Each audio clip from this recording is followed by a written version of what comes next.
As per World Health Organization's data, we all understand that the number of people who are experiencing mental health issues have been rising more and more over last few years. Somewhere we want to understand what are those recent developments which have added to anxiety in our life. Let's talk about the first one, social media.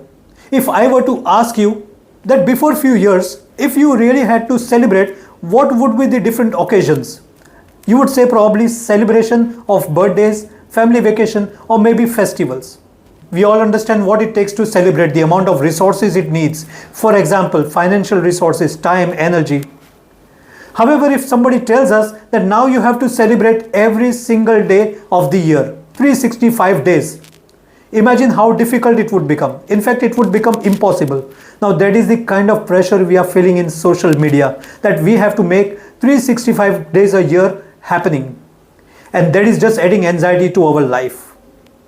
Now let's talk about the second development. If you're liking the video, do share, subscribe, follow. Let's talk about the second one, geopolitical conditions.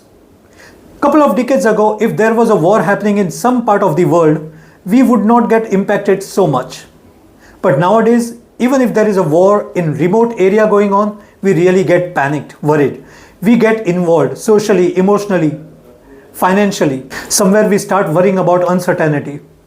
We feel that this war may turn into a world war. We might feel the future is uncertain. Somewhere our heart starts pounding, and this adds a lot more stress to our life. Now let's talk about the next development, AI. Of late we have been discussing this a lot, and we are really excited because life has become much more easier, smoother and faster. But somewhere each one of us has a question. Is AI going to take our livelihood? And yes, that's adding anxiety to our life.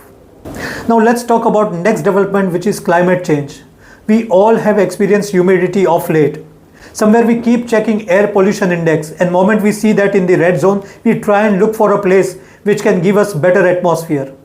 However, somewhere we realize that if we go to that place which gives us a better atmosphere, the excess is not good enough, and then we continue to stay where we are. But somewhere inside we know that we are compromising our health. Now that adds to the anxiety. Now let's talk about another development, which is information overload.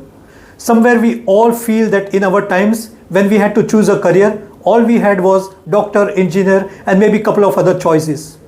But nowadays students have a lot of choices. Imagine their plight, the amount of confusion where every single day there is a new career springing up, and they are not even sure about the future, absolutely uncertain, and they are not able to take those wise decisions.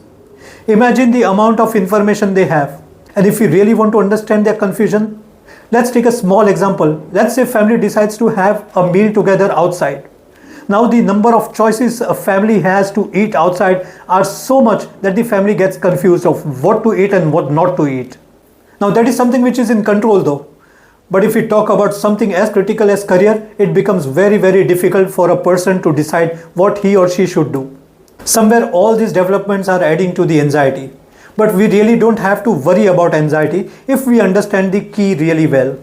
And the key is self-awareness. If we understand what's happening in us, and if we understand what's happening around us, we will be able to dissolve anxiety very easily.